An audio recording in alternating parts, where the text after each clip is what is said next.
Before the war reached its final shape, before the journey that would carry him far from his home, Boromir stood where he had always stood, in Gondor, in the White City. Minas Tirith did not rise suddenly from the land. It had been shaped over long years, built in levels that climbed steadily upward from the stone of the mountain, each tier holding its own place, its own purpose. From below, it seemed almost unreachable. From above, it overlooked all that lay before it. The city did not shine brightly in those years. Its stone remained pale, but the light upon it was softer, more distant. The shadow from the east had not yet fallen fully upon it, but it was known, felt, present in ways that did not need to be spoken. Boromir walked those streets as he had since youth, not as a visitor, not as one set apart, but as one who belonged to it completely. He knew the paths between the levels, the turns of the stone roads, the quiet places where the city grew still in the early hours before the day began. He did not move through it as a lord removed from its people. He moved among them, seen, recognized. Not because he demanded it, but because he had always been there. The people of Minas Tirith did not look to him as something distant. They knew him as a captain, as a son of their steward, as one who stood where they could not. The White City was not only a place of stone, it was a place of watchfulness. From its highest points, the lands of Gondor stretched outward, wide and open, leading toward regions where the shadow grew stronger. The East was never forgotten, not in those years, not in any year. And Boromir knew this more clearly than most. He had stood upon the walls. He had watched the horizon, not searching for something that had not yet come, but knowing that it would. The city did not sleep deeply. Even in its quiet, there remained a sense of readiness, a stillness that was not rest, but awareness. Boromir carried that with him, not as a burden that pressed him down, but as something that shaped how he moved, how he stood, how he remained. He was not yet worn by it, not yet marked in the way he would later become, but it was already there. The understanding that what he defended would not always stand untouched, that what remained must be held, not for himself, but for all who depended on it. He did not speak often of this. There was no need. It was understood without words. Among the captains, among the guards, among those who kept watch where the walls met the open land, Boromir did not command from distance. He stood with them, not above, not apart. When he gave direction, it was clear, not raised, not forced, only certain. And because of that, it was followed. The city held him as much as he held it. Its stone, its height, its silence in the early hours, its steady presence against what lay beyond. And within it, Boromir remained, not as one who would leave, not as one who would turn away, but as one who stood where he had always stood, and where he believed he always would. Boromir did not stand alone in the White City. Though he was known among its people, though his presence carried weight across its walls and streets, he remained first a son. The son of Denethor. The steward of Gondor did not rule as a king, yet his authority was not lessened by the absence of a crown. He held the city as it had been held for generations, through duty, through vigilance, and through a will that did not yield easily. Denethor did not speak often without purpose. His words were measured, his attention sharp. He saw not only what stood before him, but what might follow after it, and in that there was little room for uncertainty. Boromir stood within that gaze from the beginning, not as one judged harshly, but as one expected to remain firm. There was no distance between them that came from absence, only from understanding. Denethor did not shape his son through praise. He did not raise him with soft words or easy approval. What he gave was something else, expectation, a quiet, constant measure of what should be held and what should not be lost. Boromir did not resist this. He did not turn away from it. He accepted it as part of what he was, as naturally as he accepted the city itself, the walls, the watch, the unspoken knowledge of what lay beyond. There were few moments where they spoke at length, not because there was nothing to say, but because little needed to be said. What was required was already understood. Boromir did not seek to prove himself through words, nor did Denethor require it. What mattered was action, presence, the ability to remain steady in what must be done. And in this, Boromir did not fail. He carried his place without hesitation, without question, not because he did not think, but because he had already decided where he stood. Denethor saw this, not openly, not in ways that were spoken, but in the absence of correction. In the quiet acceptance of what was already certain, there were expectations placed upon Boromir that were not spoken aloud. Not because they were hidden, but because they did not need to be named. To defend the city, to hold the line where others might falter, to stand where the shadow would one day reach. These were not given as commands. They were part of what it meant to be who he was. The son of the steward. The one who would remain. Boromir did not carry resentment for this, nor did he seek to be something different. He did not look beyond Gondor for purpose. He did not measure himself against distant lands or unknown paths. What he needed to be was already before him, in stone, in duty, in the steady weight of what must be held. And within that, he remained. There were moments, though few, where the silence between father and son held more than expectation. Moments where the weight of what was coming, though not yet fully formed, rested quietly between them. Not spoken, not acknowledged directly, but present. Denethor did not look away from it, nor did Boromir. They did not name it. They did not need to. It was part of the same understanding that shaped all things within the city, that what stood would one day be tested, and that when that time came, there would be no space for uncertainty. Boromir did not turn from that. He did not hesitate before it. He accepted it, as he had accepted all that had come before. And in that acceptance, he became what Gondor required him to be, not through declaration, not through change, but through what remained constant. Gondor did not stand without effort.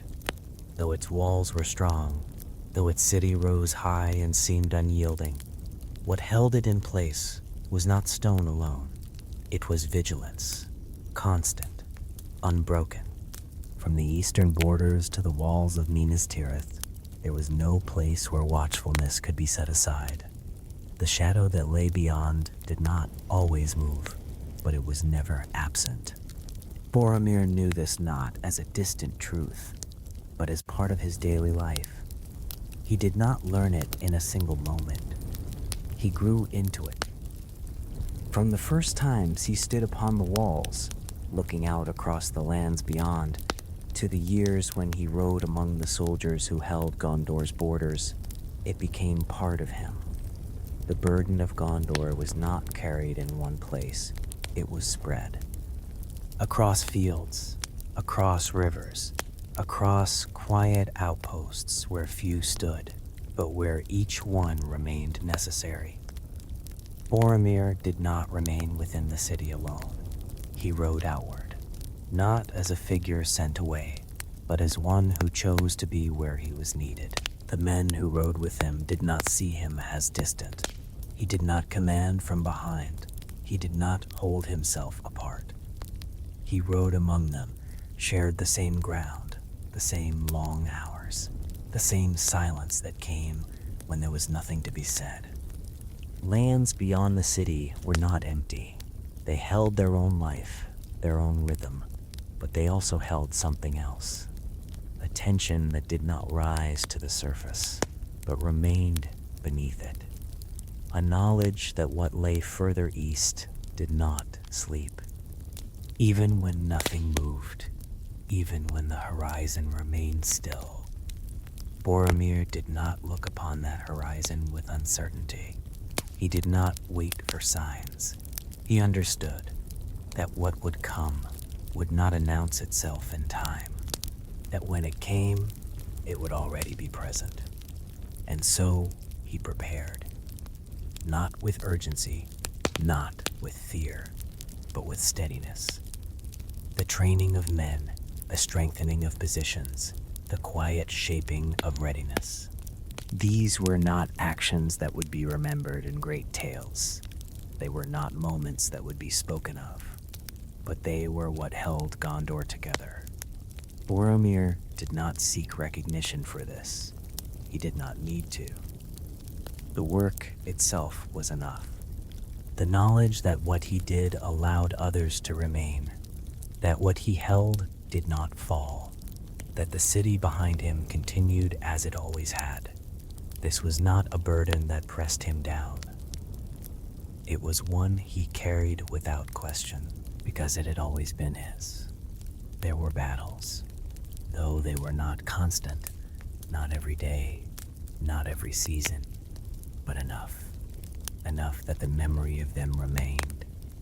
Not so that the moment of the morning was sent, of what would not cease.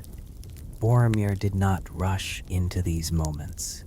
He did not seek them, but when they came, he met them as he met all things, directly, without hesitation, without excess. He did not raise his voice. He did not call for more than what was needed. He acted, and those around him followed, not out of fear, not out of obligation, but because his presence made the path clear. And when the moment passed, he did not carry it with him as something to be remembered. He returned to the city, to the walls, to the same steady watch. The burden did not grow lighter, but neither did it become heavier. It remained, as it always had, something constant, something held, and Boromir carried it as part of himself, not separate, not forced, but as something that had always been there. Boromir did not become a captain in a single moment. There was no day where he stood apart and was named as something new. It came gradually, through presence, through action, repeated over time, through the quiet recognition of those who stood beside him. The men of Gondor did not follow easily. They were not untested. They had stood upon the borders. They had seen what lay beyond. They did not give their trust without reason. And yet, with Boromir, it was given. Not because he demanded it, not because he claimed it, but because he held it. In the way he moved, in the way he stood, in the way he did not step back when others might. He did not speak more than was needed. Orders were given clearly, without excess, without force, and because of that, they were followed. There was no confusion in what he asked, no uncertainty in what must be done. He did not raise his voice to carry authority. He did not rely on presence alone. He aligned both. And in that alignment, those around him found direction.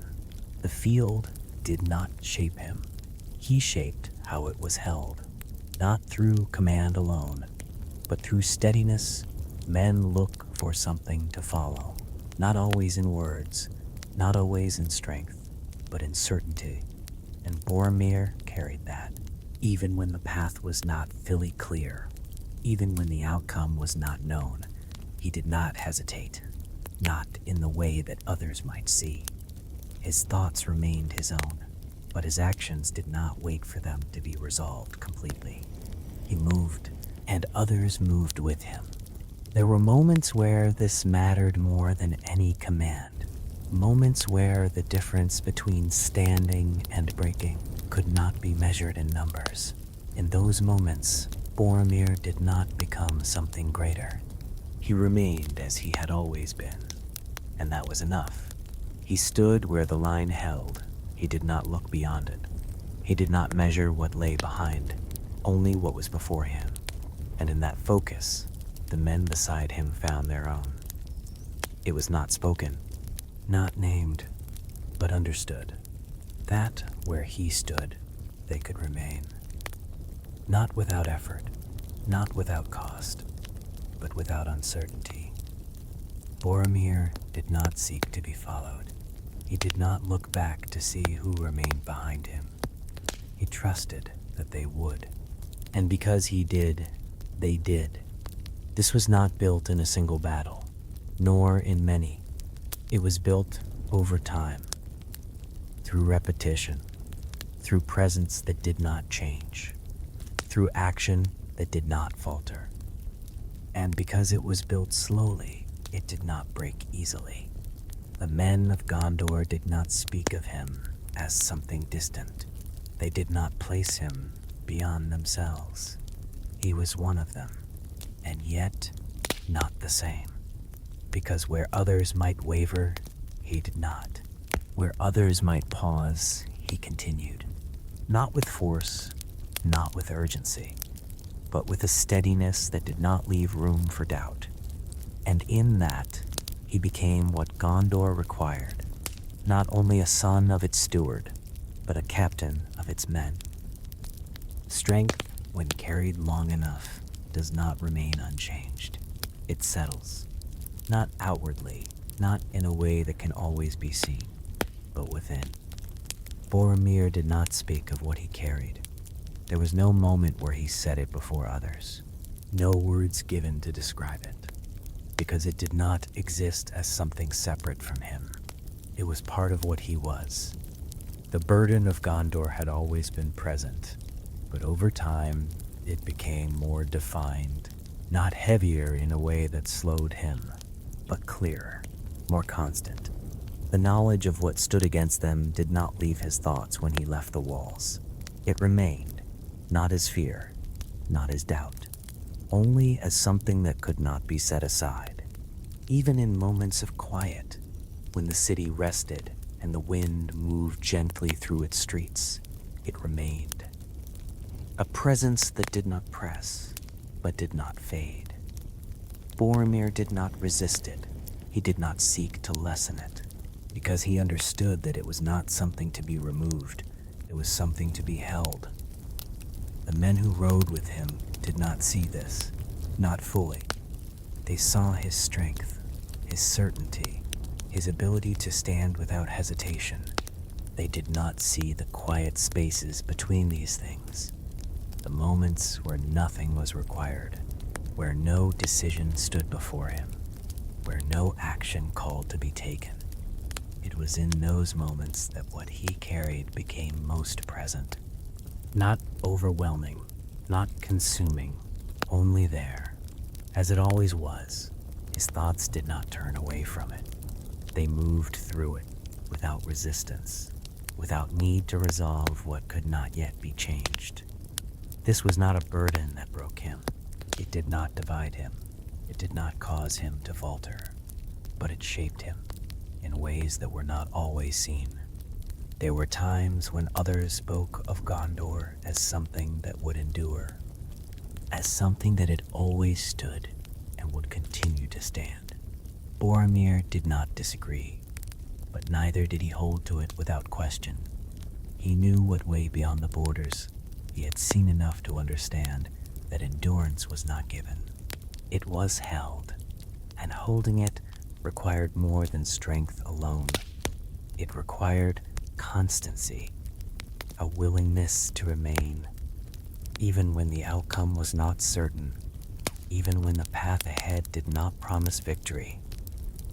This understanding did not weaken him, it steadied him, because it removed what was unnecessary. There was no need for expectation beyond what could be done, no need for hope that extended beyond action, only what remained in the present, and what could be held within it. Boromir did not carry despair. He did not look upon what lay ahead as something that could not be faced, but neither did he look away from it. He accepted it, as he accepted all things, fully, without turning. And in that acceptance, the weight he carried did not press him down. It became part of his balance, part of what allowed him to stand, not above others, but among them. Unbroken, the decision did not come as a sudden turning. It did not rise in urgency or press itself forward with force. It formed gradually, as many things in Gondor did, through thought, through quiet consideration, through the understanding that what stood before them could not remain unanswered. There had been words spoken in the city, not loudly, not among all, but enough. A dream repeated, a message that did not belong to chance. It came to Faramir first, and then, in time, to Boromir, not as something to be dismissed, not as something to be held without question, only as something that remained, returning, clear, unchanged. Boromir did not treat it lightly. He did not seek meaning where none existed, but neither did he turn from it, because what it carried could not be ignored. A path, a place, Rivendell. Far from Gondor, far from the lands he had always known, the journey was not small. It was not simple. It would take him away from the city, from the walls, from the place where he had always stood. This was not a decision made without weight. Gondor did not stand without him, nor would it fall in his absence. But his place within it was not easily set aside, and yet the path remained. The message did not fade. It did not change. It did not lessen. And so, it could not be left unanswered. Denethor did not speak long on the matter. He did not need to. The choice, once considered, became clear. Boromir would go.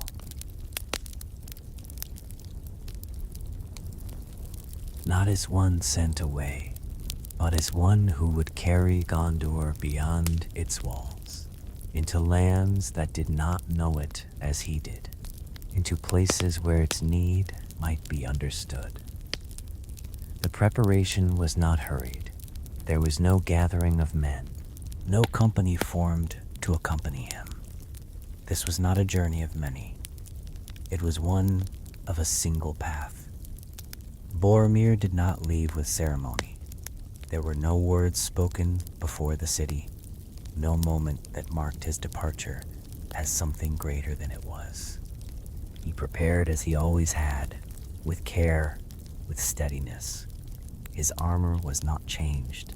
His weapons were not chosen for display, only for use. What he carried was what he needed, nothing more.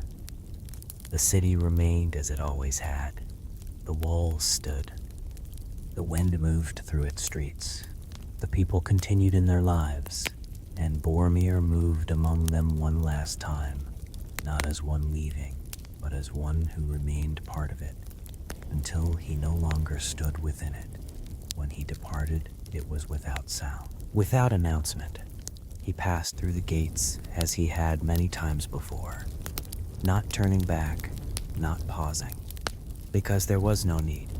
What he left behind did not lessen by his absence, and what he carried did not grow by looking back. The road before him did not call loudly. It did not draw him forward with urgency. It simply remained. And he followed it, as he had followed all things, directly, without hesitation, without question.